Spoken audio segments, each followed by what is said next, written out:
are in the midst of celebrating our 70th anniversary.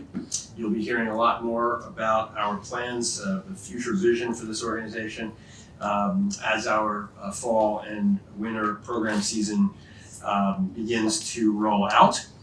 I'm excited to be able to announce that we've recently confirmed the first in what will be our 70th anniversary signature event series.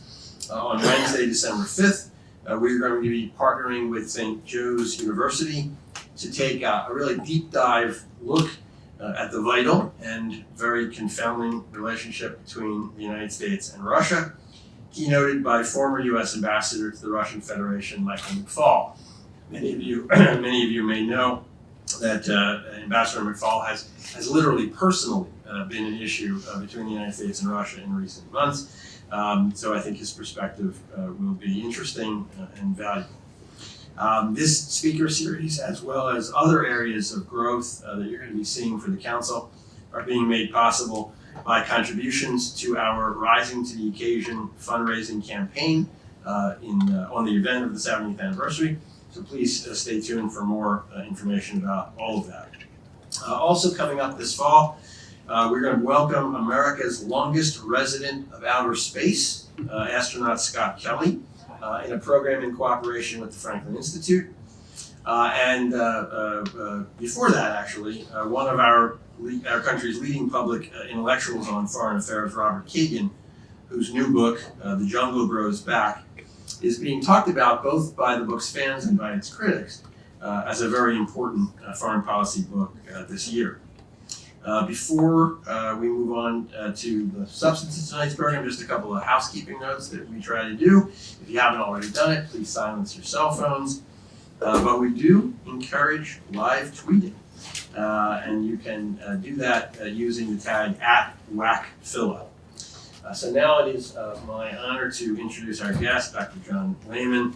But I know from this wonderfully cordial reception that we just had that most of you not only are familiar with Dr. Lehman, but are fans of Dr. Lehman, which is great. Of course, you know, he served as Secretary of the Navy in the administration of President Reagan from 1981 to 1987, where he promoted the creation of a 600-ship Navy. And he is here tonight to discuss how the Navy played a crucial role in winning the Cold War and how the Navy today continues to be a vital part of world affairs. So please join me in welcoming Secretary John. I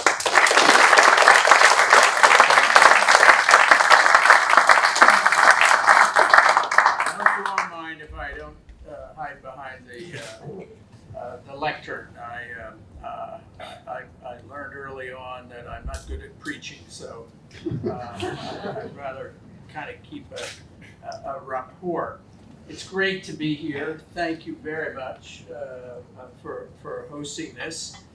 If I seem a little nervous, it's because I have my principal mentor, George Hines, here in the audience. And, you know, I was a modest, good-humored boy until I went to LaSalle High School, and George took me in hand as a rowing coach. And a former naval person himself, a sailor, he's the one who drove me into the Navy. And so the Schuylkill Navy is really the origin of my naval career. And Lois has been a key advisor ever since. So I'm earlier, as we were having a toddy, I was asked several times, why did you write this book? What's this book about? Well, the book is a great story. It's really a story that needed to be told. I wanted to write it 10 years ago, but it took me the intervening 10 years to get enough of the key intelligence declassified so that it could not be refuted. You know, everybody would expect the Secretary of the Navy to say the Navy won the Cold War, but you know, the common wisdom, the accepted story is that Ronald Reagan didn't have anything to do with winning the Cold War was Gorbachev, and it was, it was inevitable that the Soviet Union was going to collapse anyway, and certainly the Navy had nothing to do with it. In fact, it's an exciting story that every American should know, because it demonstrates that this democracy, with all our differences and all our bitterness and so forth, can still do great things, because the winning of the Cold War was a totally bipartisan effort. It was led in the final stages by Ronald Reagan and then ultimately George Bush, but it was just as important were people like Scoop Jackson and John Stennis, Democrats who were seized of whatever the partisan differences were. National security, the common defense comes first. So, how did this come about? Well, I don't want to go too much into the academic detail of the origins of Cold War strategy. You all know that at the end of World War II, there was a rapid development of the fall of the Iron Curtain and the development of NATO and the adoption of the containment theory. And that was a theory that was put into practice to stop the Soviet expansion, which had been going through Eastern Europe and into the Middle East and so forth. And it was a very successful strategy. But gradually, in the period after the settling into a kind of a stasis, and the Vietnam War and the evolution of nuclear strategy, we arrived at a situation where NATO had started to develop a very defeatist approach to its position vis-a-vis the Soviet Union, because the Soviet Union and the Warsaw Pact were able to put 180 active divisions along the North German plain, the Fulda Gap, and the most NATO ever was able to mobilize were 40 divisions. So we were totally outnumbered by the Soviet land power, and they began to use this power for political advantage. And during, particularly at the end of the Cold War, with the U.S. Exhausted by this confrontation, the Soviets began to move and started to go into Latin America, Africa, the Middle East, supporting national liberation movements. The Soviet government declared the Brezhnev Doctrine, which was the right to move into to take military action to stop efforts to block communism throughout the world. This was a declared policy, to which the NATO response was, well, look, the Soviet Union has many advantages. They've got a better medical system, they've got a better education, and we've got to negotiate with them. And so it entered the period of détente. And this was a kind of a defeatism. And there was a growing view, both sides of the aisle, Republicans and Democrats, said, wait a minute, hasn't anybody looked at a map lately? The Warsaw Pact, the Soviet Union, is a land-based power surrounded by the seas. They have no war motor ports. Most of their territory is north of the 50th parallel, which is lousy agricultural land. Throughout the Cold War, the United States and Europe provided 85% of the food to keep the Soviet Union fed. Yet we had entered into a kind of a defensive crouch, that the tides of history were moving with the the Soviets and with communism. And there was a broad view dissenting from this, what became the orthodoxy in the intelligentsia and in the governments, and not just Democratic administrations, but Republicans as well. And this was a view held by Robert Strauss-Pei, one of the leading intellectuals here in Philadelphia at Penn, and Sam Huntington at Harvard, and Henry Kissinger also at Harvard. And these were dissenting views. This is what's the matter here? Why can't NATO look at a map and see that all of the great naval powers of history are in NATO, or allied with NATO, like Japan? We have the whole cards, and we're ignoring it. And in fact, the U.S. government policy had become such that the Navy was relegated to a position of just being the truck drivers to bring the beans and bullets across the Atlantic for the Central Front War. But concentrating on that Central Front was very depressing because we were at such a disadvantage. So NATO adopted what was called a flexible response. Well, flexible response was, okay, it may take the Soviet 180 divisions 1 week, 2 weeks, 3 weeks to hit the English Channel, but we will use tactical nuclear weapons to stop them. That was flexible response. So we deployed these intermediate range IRBMs and other shorter range nuclear weapons in their thousands as a way to counter this massive advantage of conventional power. Well, this was a completely unbelievable and non-credible strategy. And the Soviets never believed. They never bought that. Because the tactical nuclear weapons, for one thing, were going to start landing in the Western Soviet Union. So they didn't see any difference between strategic nuclear weapons and tactical nuclear weapons.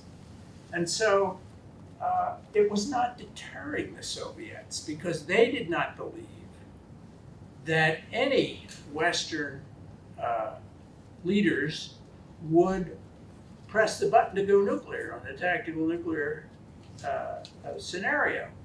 So they felt they could easily take more territory and then stop and negotiate. And they were right.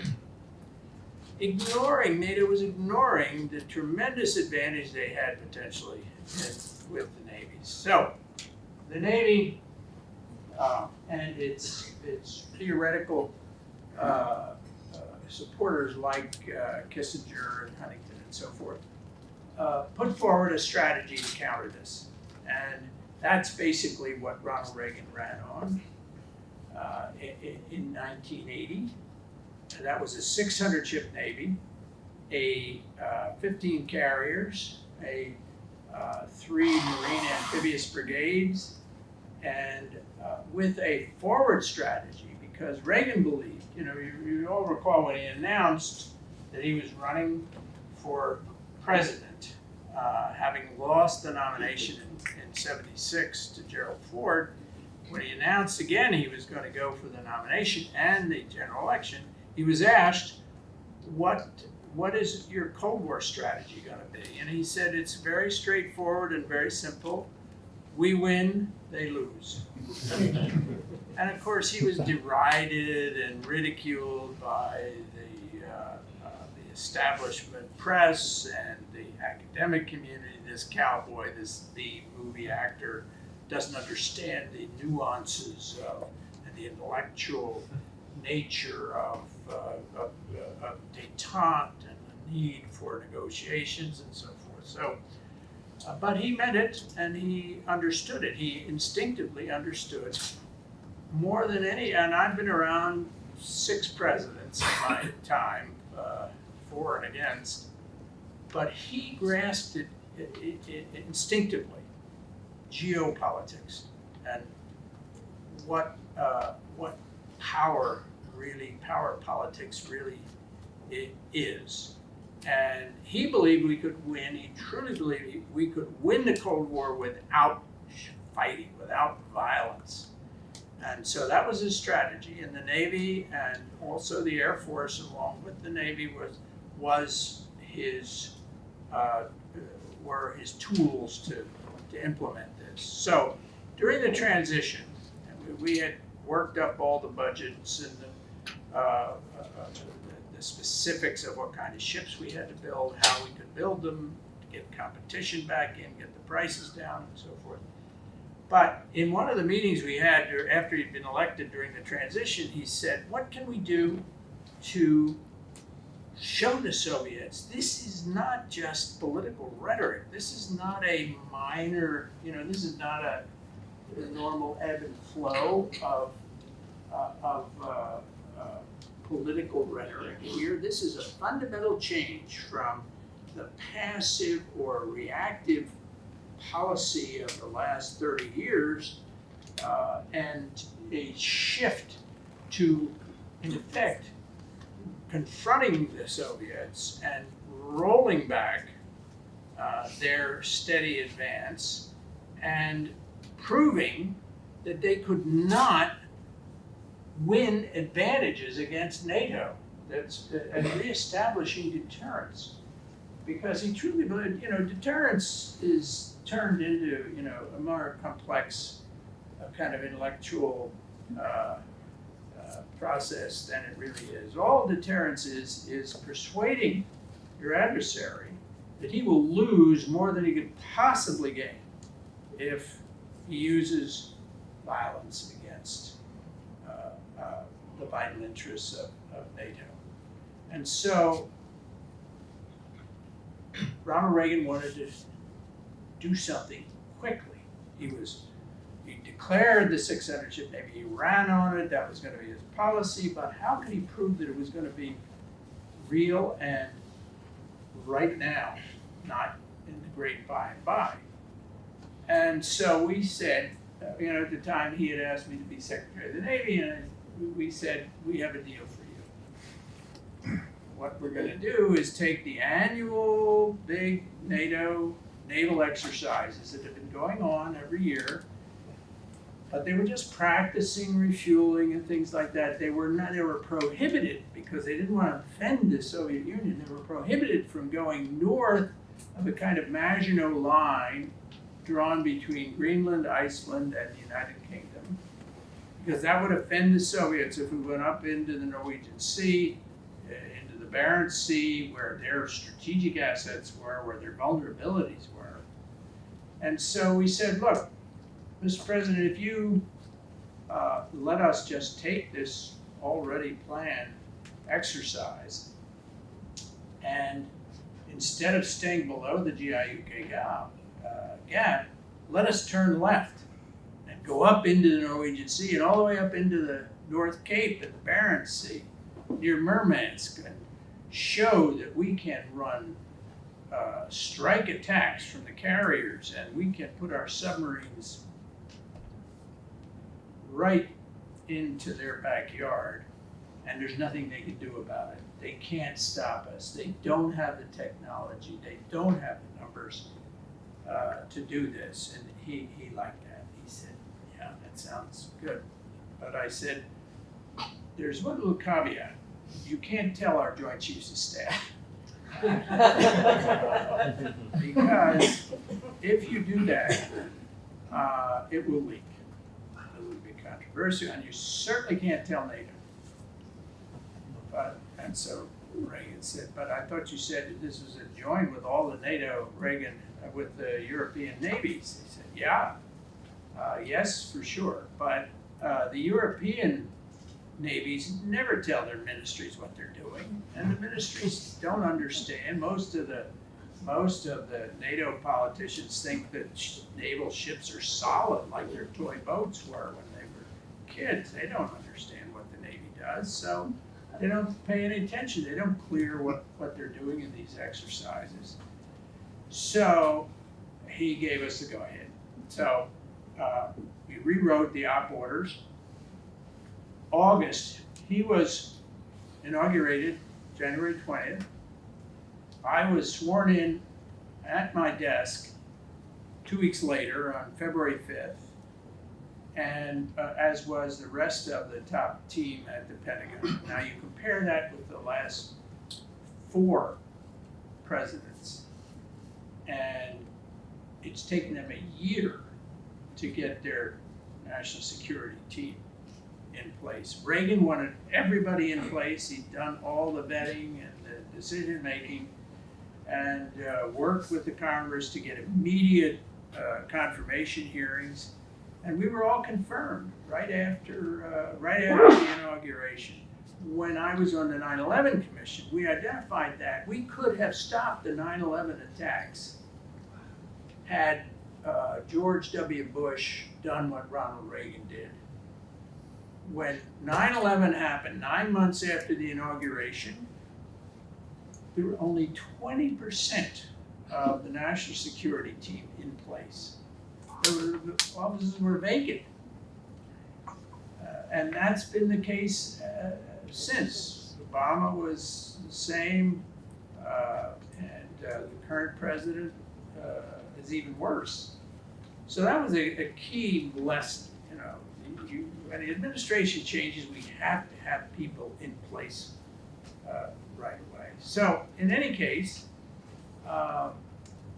we launched that exercise in August. February, we were all in place. August, Ocean Venture, hence the name of the book, was launched. We sent 83 NATO ships, 2 aircraft carriers and 5 helicopter carriers north through the Davis Straits up into the Norwegian Sea. The Soviets knew we were up there because we hadn't been there for 20 years, was when Ace Lyons, who was sort of the Navy's Patton, was the commander of the NATO strike fleet, and he sent a flight of 4 F-14s and 4 A-6Es and 4 tankers 1,000 miles from the carrier. Everybody thinks the carriers, the air wing on a carrier can only go a few hundred miles. He sent that strike group 1,000 miles to Murmansk because intelligence had given him the information that the Russian Navy was having its own exercise off Murmansk. So the first they knew we were up there was when these 12 jets from the Eisenhower blew through their exercise at 550 knots. And it just totally, they didn't know what to do. It was inconceivable. They hadn't even thought about contingencies. And they launched every aircraft they could get off the ground, all their subs, their ships to come out, try to find the carriers. It was a huge success from NATO's point of view because we proved that they could not get at us as they thought they could. So every year from then on, for the next 5 years, 6 years, we ran these exercises, not only there, but we ran them in the North Pacific off Petropavlovsk and all of the key bases in the Eastern Soviet Union. Suddenly the Soviets, what they called the correlation of forces, was totally turned upside down. All their plans to shift their forces from the Eastern Soviet Union to attack NATO, they couldn't do that now because they were very vulnerable, and we were proving that they were very vulnerable. It culminated in 1985 when we put the first carrier, the America, into the fjords. Because every year we do these exercises, we figured out what worked, what didn't work. We send it up to Newport, to the War College, to do war games. Nimitz, at the end of the war, famously said he never fought a battle in the Pacific during World War II that he hadn't war gamed at Newport in the 30s, and we still do that. And it's very valuable. So we would take the lessons learned from these exercises, put them into the summer war games in Newport, and rebuild and modify the exercises for the next year's exercise. We did these exercises in the Eastern Med. Wherever the Soviets were vulnerable, we put the forces there as we were building Reagan's 600-ship Navy and buying the equipment, the missiles, the electronic jammers that made it clear that we could, when we put the carriers into the fjords, as the Germans had done in World War II, not their carriers, but their battleships. And that was the culmination and I flew in every one of these exercises. And when we went into the fjords, it was really the scariest flying I've ever done. And because it's Willy Waws, 100-mile-an-hour down blasts, the storms up there, snowstorms, squalls, and ice. The poor guys in the destroyers, they'd have to send these sailors up with hammers to chip the ice so the radar couldn't revolve. It wasn't just for political reasons that the Navy didn't go up there. It's nasty. And we would, the first time we went up there in the American, the first time I flew a mission up to the Swedish border, we were practicing these strikes. And we came back to carrier and it was a snow squall, and we didn't break out of the goo until about an eighth of a mile from the carrier. But the carrier was very visible because it was covered with snow. But unfortunately, the reason why the Ostfjord and Westfjord were so perfect for this strategy was that they're 60, 70 miles long. They've got 3,000-foot mountains on both sides. So the Soviets' radars can't pick them up. They're in the shadow of the mountains, the radar shadow. But it was the first time ever that carriers had operated there. And that's because everybody said, including the Navy, we can't operate an air wing there. It's too confined. It's too stormy, too dangerous. And it was hairy because I'll never forget when we broke out, see the carrier very close in, but there's a 3,000-foot cliff in front of it. It looked like I thought, because the weather, the air is so clear when you get out of the snow that it's very illusory, and it looked like the carrier was only half a mile from the cliffs, but in fact it was about 4 or 5 miles. But it was covered with snow, not thick, but they'd been through a snowstorm. So we landed, and then the carrier had to start to make a turn, but all of the jets that were on the deck that had been recovered and weren't yet chained down started to slide, because when the carrier makes more than a 5-degree turn, a big ship heels to the outside of the turn. So when you're going like that, and the jets started to slide on the snow. And it's not easy to operate up there. And the Soviets never thought we ever could. But we proved to them that we could. And they never once painted us. An interesting little anecdote. The first hop we did up there on Ocean Venture, we had F-14s being directed by E-2Cs, the radar planes, and there were 2 Tu-95s, which are the big anti-ship patrol bombers, really a good aircraft. We don't have any equivalent in NATO. They're big swept-wing turboprop airplanes, but they have waste blisters like World War II patrol bombers, and they're primarily for intelligence gathering, photographing, and so forth. But they also have a 21-millimeter cannon in them for defense. So we had rules of engagement that if you see anybody, any of the crew, start to unlimber those guns, because the guns are kept inside and they can swing them out through the slot plexiglass. So we had an F-14 on each port wing of the two Tu-95s, and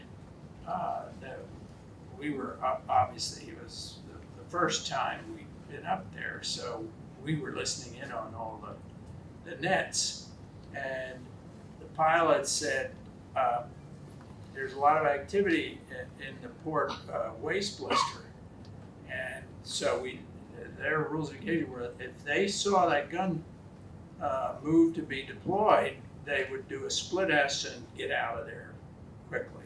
So there's dead silence.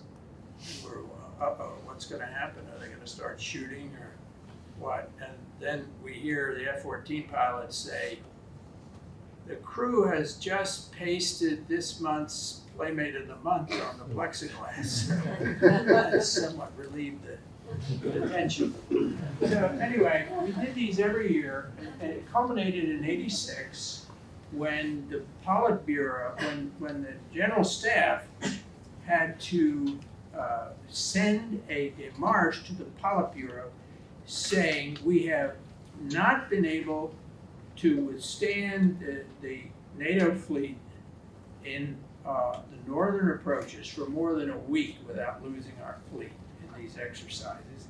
And therefore, the Politburo must approve a trebling of the budget for the Northern Fleet and Northern Air Force.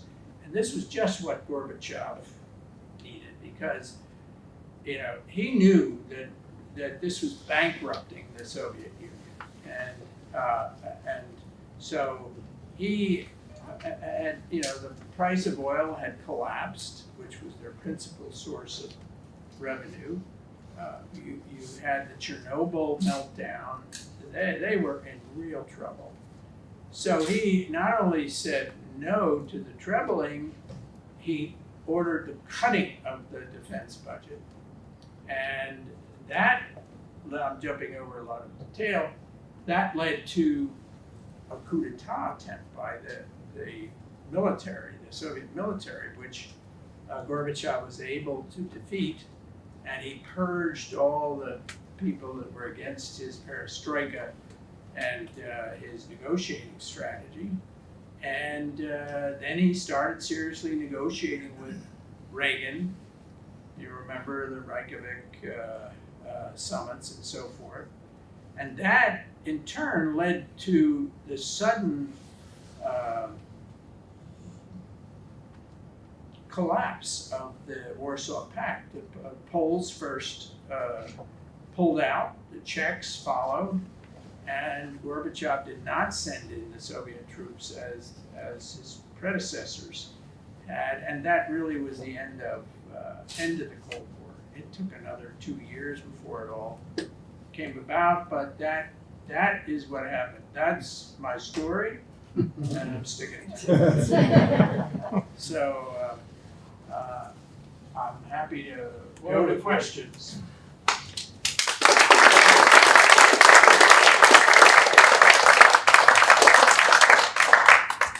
So your account really describes the political impact, geopolitical impact of having naval supremacy. So a lot of people saying today that our supremacy is becoming increasingly fragile, with particularly the threat posed by the growing capability of the Chinese. Not only their capability at sea, but their long-range standoff capability from the land. How do you see it? I do not see the Chinese as the kind of existential threat that the Soviet Union was. They had an ideology which was fully operational, that there would be a war between capitalism and communism, and that they were determined to defeat the West. That's not the case with the Chinese. They do not have that ideological motivation. They also don't want to take over Hawaii or California, although I might be willing to negotiate.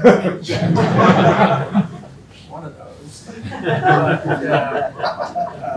But they do want Taiwan back fully aboard as Chinese. We've already recognized that they're part of China. And they, it's interesting because in the years after the end of the Cold War, I was invited over there several times, and I went to meet with their National Security Council and their chief planners and so forth. Very impressive, intelligent people. Many of them were USC grads, Caltech grads, Stanford grads. They had very good Italian tailors. They were very sophisticated people, and not communists. I mean, they were really quite intelligent and analytical. And they basically said, look, why you are disarming, you've abandoned the Pacific, you have cut your Navy down, you no longer have 15 carriers, you no longer have 600 ships, you're headed towards less than half of that, and we never see you out here, and we have always counted on the American fleet to guarantee freedom of the seas, and we're utterly dependent on the seas. We are landlocked, essentially, in terms of our food and our trade and so forth. And so if you're not going to keep maintaining stability in the Pacific, then we'll have to do it, and that's what we're going to do. We're going to build a 600-ship Navy because you people, we never see you. We never see your carriers here. We used to just always had ships in Hong Kong, and after that Shanghai and so forth, and now nobody here because the fleet's all in Persian Gulf and the Indian Ocean. So we're going to build our own fleet, and that's really how it started. I am not pessimistic about the Chinese. Obviously, we have to rebuild our capability to deter them. We don't have to build a 600-ship Navy. It's not going to take the kind of increase that Reagan made. We can do with a 350-ship Navy because the Chinese Navy, for all its progress, is still not in the same league with the United States. We've got to get our NATO allies to get back to where they were during the Reagan years. Really, the only truly effective NATO Navy today are the French. Everybody else, the Germans are a basket case. The UK are very good still, but they're tiny. They only have 25 ships in their Navy. We used to count on them during the Cold War they really were good in their nuclear attack submarines, their ability to trail the Russians and to know where every one of in their sector, where every Russian submarine was. And now they're down to only 7 attack submarines. Our NATO allies have really, really fallen down on the job. But they're coming back, and it's not all we need. Everybody was spending 5, 6, or 7% of their GDP during the Cold War. Now they're spending 1%. So to get them back to 2%, where they can reestablish deterrence and stability, is not that big a lift. And so I'm fairly optimistic. The Russians, Putin has, obviously, as everybody knows, he's very smart. He's played his hand of cards brilliantly, I think. He hasn't tried to match the American strengths. He's concentrated on building the capability and stealing the technology that can really disrupt our vulnerabilities. And their new submarines are as quiet as ours. On the first cruise, not necessarily on the second cruise, because submarine quietness is an art more than a technology. Technology is important, but you have to have the cadres of really well-trained and experienced chief petty officers, technicians, and sailors that are intelligent enough to operate this highly sophisticated equipment. They've never been able to do that very well. So, their new submarines on their first cruise, they're really hard to trail and detect. Second cruise, a little easier. Third cruise, a lot easier. They don't have the maintenance infrastructure, they don't have the industrial base that can maintain these systems for quieting. And so Putin's been very smart in concentrating his expenditures in those areas where we are vulnerable. He learned that, that we were tapping his cables, reading his mail, Russians, so he's now doing that. And they've stolen and developed the technology to do that. So they have mapped where all of our vital cables for the commercial, for the internet and for communications and so forth, all of the fiber optics, they know where everyone is, and they know how to cut them. And so this is an issue along with their information, their information warfare, which has always since the Tsars been far better than anybody else. They know how to screw with the political systems of their opponents, and have been doing it for 150 years.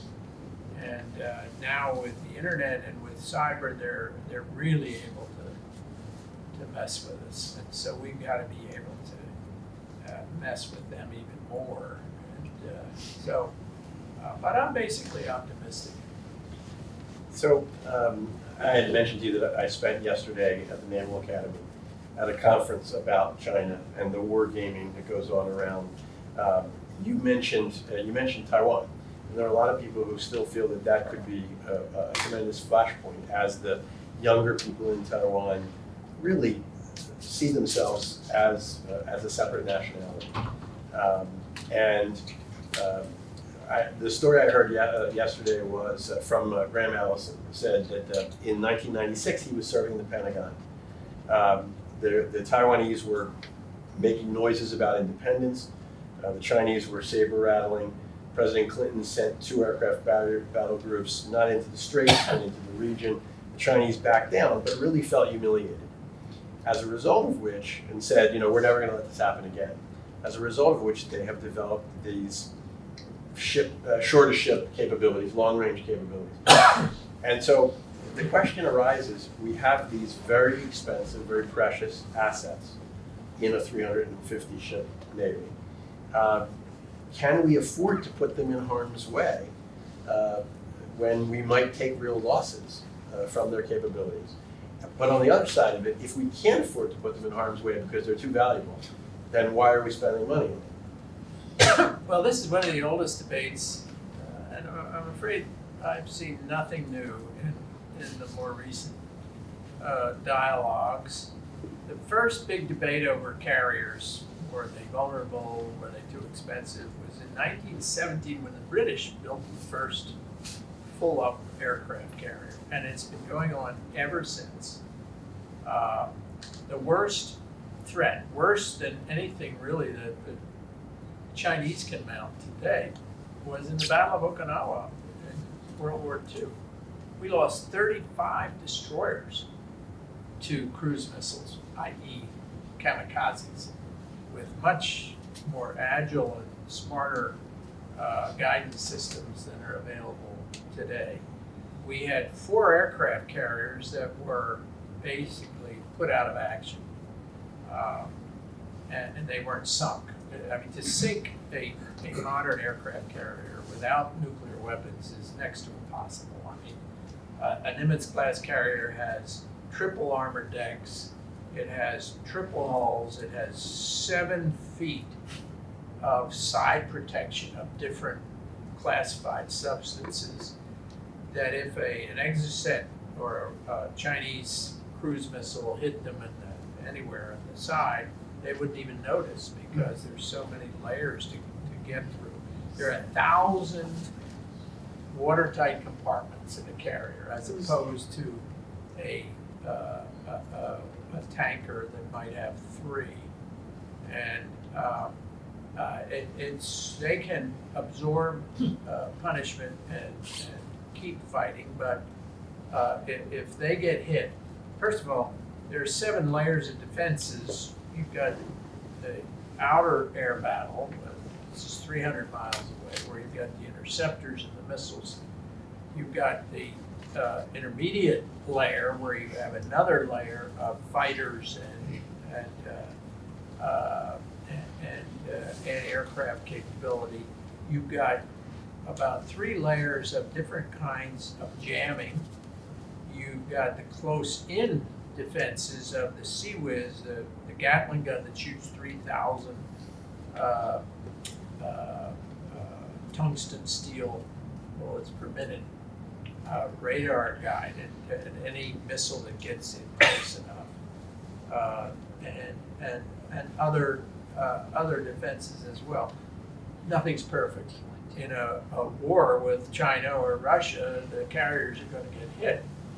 But when you compare that to, say, an Army division or an Air Force base that doesn't move at all, that every teenager has the lat longs in their iPhones, would you rather be on a ship moving at 35 knots under whatever weather they might be able to hide in, or stuck on a non-moving base? So if you're going to project power, you've got to be able to protect it.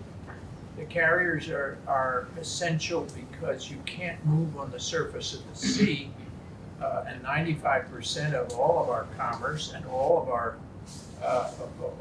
army forces and beans and bullets and tanks and oil and everything else has to move on the surface of the sea. If you don't have 24-hour air superiority over that sea surface, you're toast, as the Brits found out when they tried to deploy naval forces without air cover in World War II.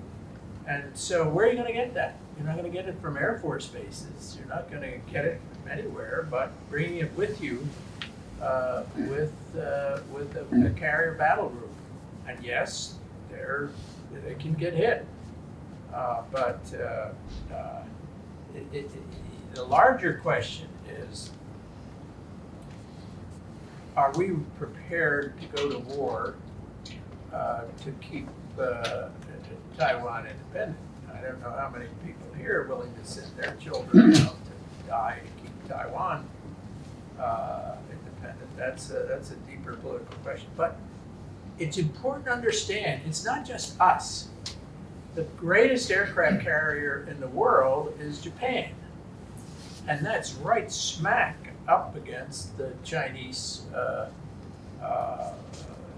seacoast, and very powerful, and they don't love the Chinese. And so the allies that we have in Asia, and of course the Vietnamese are now becoming very close allies, we have many assets out there to deter China, and they know it.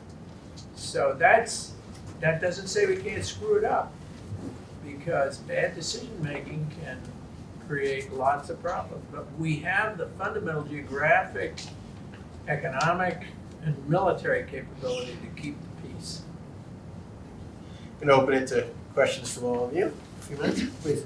Thank you. By the way, thank you very much for coming here. I do appreciate it. Thanks for the excellent job you did as Secretary of the Navy. Now my question, please, just No, keep talking. and you're a great investment banker. But anyway, no, but anyway, you partially answered the question I had already. But let's go through the whole thing. Please refute the following scenario: China continues building in the South China Sea, the little military islets. They've recently been harassing U.S. Navy ships. 25 years from now, when their economy becomes as large as ours, pick a number, their Navy becomes as good as ours, they challenge us to a naval battle, take us out. Please refute that, I hope. Well, first of all, there, all those 17 armed atolls would be gone in half a day if a war broke out. They're not really formidable bases.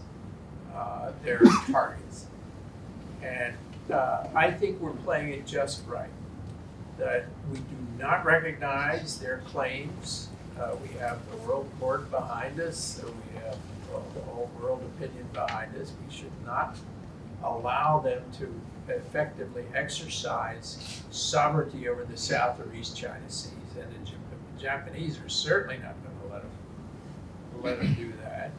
And by just making it clear, we periodically, as the Japanese do, and other of our friends out there, send naval ships through an innocent passage and do not declare, as the Chinese want us to in their air defense intercept zone, beforehand, we observe the international law, we don't provoke them. And we've had periodically over the years, that we lost the P-3, they brought down a P-3 and in fact it was able to safely land, but by running offensive aircraft intercepts. So this is not a new thing. And it is important to be able to deal with that. But there's nothing inevitable about China's GDP getting bigger than ours. They have lots of problems, and we have seen in recent months that their response to the problems they've had with too much debt in the provinces and too much assertion of independence really by the military part of the economy, because the military commands still own a lot of economic enterprises. What they've done is what they have to do in such a circumstance. They centralize. More and more is being drawn into the control of Beijing from one of the things that have made this tremendous leap forward possible was Deng Xiaoping decentralized the decision making so that different provinces could pursue capitalism under the guidance they were, but they didn't have to get approval from Beijing. Now he's starting to centralize it the way that the Soviet Union did, because they had to in an authoritarian system like that. And once you centralize, you lose agility, you lose the kind of creativity and innovation in the culture, in the economic culture. And it's always been the case when socialism has really been applied from the center. It stifles innovation. So I really don't worry about China. I really don't. I think that they, with their current model, they've got limits that they're going to hit. And that's, I don't want to sound like a Pollyanna, but and there's, we can easily screw up any situation if we make the wrong kinds of decisions and policies. But unlike the Cold War, where we really had a serious ideological problem with highly, we now know that they were spending 45% of their GDP on the military, but we don't have that situation in China. So that's why I'm continue to be optimistic. Thank you. Okay. You mentioned Japan as a large aircraft carrier. How many ships are in the Japanese Navy? I think it's up in the 60s compared to 25 in the Royal Navy, and it's growing. And they've spent the money. They've got our Aegis systems. They've got our jammers. We've shared our technology with them, and they've developed their own technology. It's a formidable fighting force out there. And and integrated. They've been very careful, which the Europeans have been not so careful in conforming their technology so that it can interoperate with the U.S. in all of their systems. So they really are a very effective part of our deterrence force. And we shouldn't forget it, although commentators tend to ignore it. What about NATO? Today, the Financial Times, Russia found more natural gas in the Arctic Ocean. What type of naval power are we going to have to keep the Arctic open? Well, we have in the budgets, finally, we're building 4 icebreakers. They're, again, the Arctic, I just came back from Greenland, so I'm less worried about the Arctic than I am about the South China Sea. It's a tough place to operate. But we have to be able to operate there and to develop resources that make sense while defending the environment. The Russians are not very good at environmental consciousness up there, but it's not a big game changer. Yes, it's now you can in certain months of the year you can go through the Northwest Passage, and the Russians are starting to drill and exploit, but it's not a big game changer. It'll never make a big difference. Is there another one on this side? No? Okay. Go ahead. Yeah, during your time as Secretary of the Navy, how close did we ever come to an actual confrontation with the Soviet Union? Well, there have been a couple of books out this year that are trying to promote the idea that in '83, during what they call as exercise Able Archer, that the Russians thought we were going to hit them, and that Cowboy Reagan just went way too far and made them fear that we were planning a first strike. And when they learned from some of our traitors, their spies, that in fact we were trailing all their SSBNs, we had an attack sub within a few hundred feet of every one of their boomers. And if the balloon went up, they would have lost their hold. And there are two ways of looking at that. I mean, that made me sleep a lot better. But there are certain commentators that said, "Ooh, this was very bad because it made the Russians think that we could do a first strike and they wouldn't have a second strike." Well, that was their boomers, unlike ours, were never really designed for second strike. They were to be robust and able to survive, but they were very much a part of the first strike. There's no doubt that the GRU and the KGB did fear that Reagan was up to something, because they were drinking their own bathwater about how this crazy cowboy and how little he knew, because they read the American press,